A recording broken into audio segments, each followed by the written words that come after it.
और अमेरिका को वैसे भी एक डाइंग एम्पायर के तौर पर देखा जा रहा है, यानी अमेरिका अब मर रहा है। बिना भारत को साथ लिए आज की डेट में किसी भी तरह का सुपर पावर का डिसीजन नहीं हो सकता। ट्रंप को करारा जवाब दिया गया है और बोला गया है कि लो ले लो, पीस प्राइस तुम पे लिया जाए। तो अब इन्हें भारत से प्यार हो गया। कैसे भी भारत, चाइना और रूस साथ ना आए, किसी तरह से भारत इनकी तरफ आ जाए कि RIC जो एक ट्रॉयका बन रहा है रशिया, इंडिया, चाइना का, उसको ना बनने दे। होता कोई हल्के दिल वाला प्राइम मिनिस्टर तो अमेरिका भारत के एग्रीकल्चर में, भारत के डेयरी में घुस जाता। अमेरिका के प्रेसिडेंट डोनाल्ड ट्रंप ने एक बड़ा यू टर्न ले लिया है। अमेरिका की सब हवा निकलती दिख रही है। दोस्तों, दुनिया में कुछ लोग ऐसे हैं जो डिप्लोमेसी और इंटरनेशनल रिलेशंस को बिल्कुल नहीं समझते। ट्रंप को एक बहुत बड़ी गलतफहमी है कि ये दुनिया, ये वर्ल्ड आज भी 90s के दौर में जी रहा है, जहां अमेरिका की तूती बोलती थी।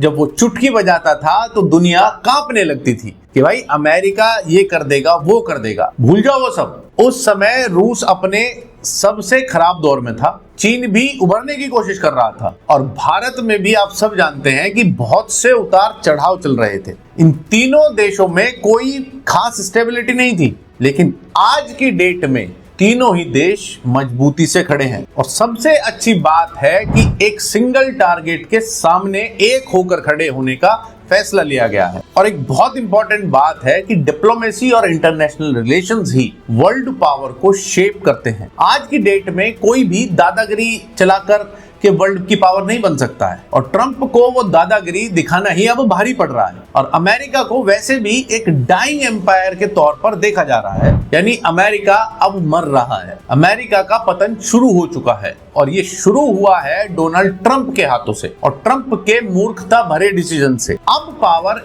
एशिया में आती दिख रही है और भारत इसका एक सेंट्रल पिलर, एक मजबूत पिलर के तौर पर उभर रहा है। बिना भारत को साथ लिए आज की डेट में किसी भी तरह का सुपर पावर का डिसीजन नहीं हो सकता। ट्रंप एक दुकानदार बनके दुनिया पर राज करना चाह रहा था। भाई, दुकानदारी होती है लाला जी की तरह, डिप्लोमेसी से, प्यार से, मीठा बोलकर। ये अकड़ दिखाकर नहीं। पड़ गई ना अकड़ ढीली, तुम जेलेंस्की को ही दबा सकते हो। पुतिन तुम्हें कुछ मानता नहीं। पिछले 25 सालों से तुम्हारे 3-4 प्रेसिडेंट्स को वो अकेला घुमा रहा है। चीन तुम्हारा सबसे बड़ा दुश्मन है, सबसे बड़ा कॉम्पिटिटर है और पीस प्राइज के लालच में तुमने भारत से अपने रिश्ते खराब कर लिए। सीज फायर का झूठ बोल बोलकर, कभी टैरिफ्स लगाकर रशिया के ऊपर स्टार्टिंग से ही सैंक्शंस लगा रखे हैं तुमने। उन्हें तो अब आदत है इन सैंक्शंस के साथ जीने की। उसको टैरिफ से डरा रहे हो। रशिया नहीं डरने वाला तुम्हारे टैरिफ से। और सिर्फ अमेरिका और यूरोप ही थोड़ी है पूरी धरती पर। मान लिया कि अमेरिका और यूरोप का मार्केट भी बड़ा है, लोगों पर पैसा भी बहुत है, पर ब्रिक्स कंट्रीज के सामने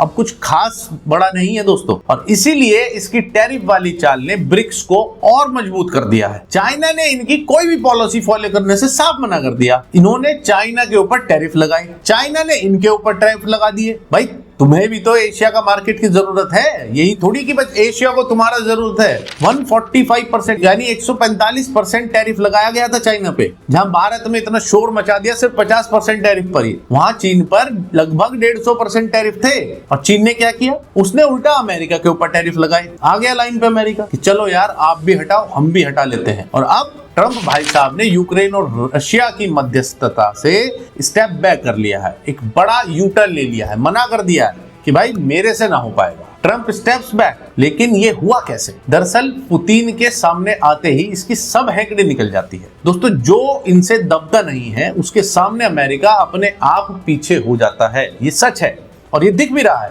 और क्योंकि पुतिन इसकी बिल्कुल नहीं सुन रहा, पुतिन अड़ गया है कि उसको चाहिए यूक्रेन और वो यूक्रेन की कब्जाई हुई टेरिटरीज को नहीं छोड़ने वाला। अब लिखवा लो मेरे से, यूक्रेन इज फिनिश्ड।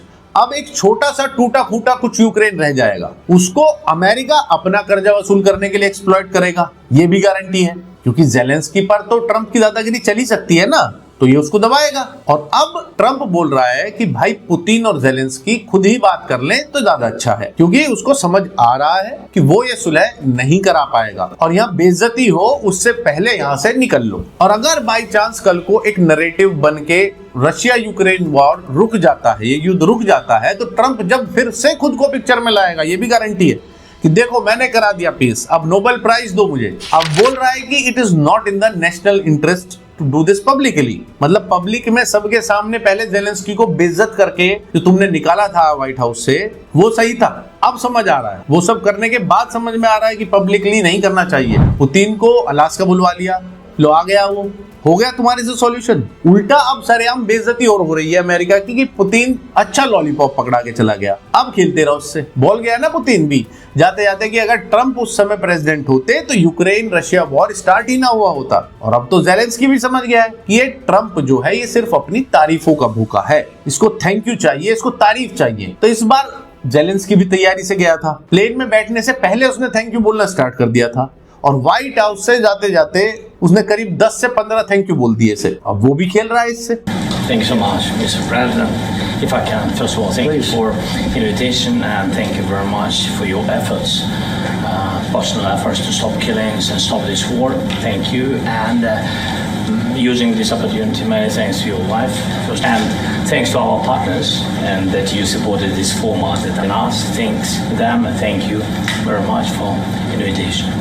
सब इसकी तारीफें कर देते हैं और इसके अलावा ट्रंप को या अमेरिका को कुछ खास हाथ नहीं लग रहा है। पुतिन की पहली शर्त ही यह है कि यूक्रेन ना तो नाटो का हिस्सा बनेगा और ना ही कोई वेस्टर्न कंट्री की आर्मी वहां जाएगी, यानी कि यूक्रेन में कोई वेस्टर्न कंट्री की आर्मी पैर नहीं रखेगी। और जब तक किसी वेस्टर्न कंट्री की आर्मी यूक्रेन में पैर नहीं रखेगी, वहां जाएगी नहीं, तो वो प्रोटेक्शन कैसे देंगे। और तो और जो ट्रंप ने अलास्का में बोला था कि जल्दी ही पुतिन और जेलेंस्की एक साथ मिलकर बात करेंगे, उसकी भी पोल खोल दी है। रशियन फॉरेन मिनिस्टर लेवरोव ने हाल ही में फिर से कहा कि भाई कोई भी समिट प्लान्ड नहीं है जिसमें पुतिन और जेलेंस्की साथ मिलने वाले हों। साफ मना किया है उसने। ट्रंप को करारा जवाब दिया गया है और बोला गया है कि ले लो पीस प्राइस तुम पे लिया जाए तो। और लेवरोव ने यह भी साफ साफ बोला कि जब तक रशिया की सभी शर्तें नहीं मानी जाएंगी कोई भी मीटिंग प्लान नहीं होगी।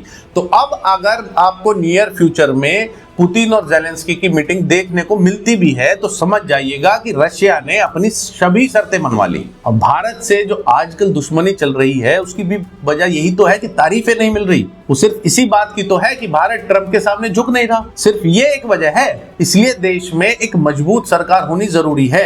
होता कोई हल्के दिल वाला प्राइम मिनिस्टर तो अमेरिका भारत के एग्रीकल्चर में, भारत के डेयरी में घुस जाता और धीरे धीरे कुछ सालों में खोखला कर देता। इसलिए नहीं झुका भारत। और ऐसा बिल्कुल नहीं है कि ये सब हालात ट्रंप को समझ नहीं आ रहे हैं, बिल्कुल समझ आ रहे हैं। इसीलिए तो साइड में भारत को इस्तेमाल करके भारत पर टैरिफ लगा के वो रशिया को ब्लैकमेल भी कर रहा है। इनके वाइस प्रेसिडेंट जेडी वैंस ने फिर से धमकी दी है कि हम भारत पर टैरिफ लगाकर रशिया को मजबूर करेंगे वॉर रोकने के लिए। प्रेशर लगातार बनाया जा रहा है। लेकिन अब खेल देखिए, इनके सभी के तेवर भी ढीले पड़ते जा रहे हैं। पीटर नवारो का स्टेटमेंट भी देख लीजिए। पीटर नवारो, मैं बता दूं कि वो बंदा है, जैसे यहाँ भारत में कभी कांग्रेस की सरकार हुआ करती थी तो प्राइम मिनिस्टर थे मनमोहन सिंह जी, लेकिन सरकार चलती थी हाई कमान से। प्राइम मिनिस्टर सिर्फ देखने के लिए प्राइम मिनिस्टर थे, सिर्फ नाम के। सरकार चलती थी ऊपर से, आप सब जानते हैं कहां से। इसी तरह ट्रंप नवारो को अपना गुरु मानता है और जैसा नवारो बोलता है लगभग सब डिसीजंस वैसा ही ट्रंप लेता है। तो ट्रंप के मेन स्ट्रेटेजिस्ट बोल लो, एडवाइजर बोल लो, वो ये पीटर नवारो ही है। और पीटर नवारो ने अब मोदी जी की लीडरशिप की तारीफें शुरू कर दी हैं। तो जाहिर है आई लव इंडिया तक बोल रहा है।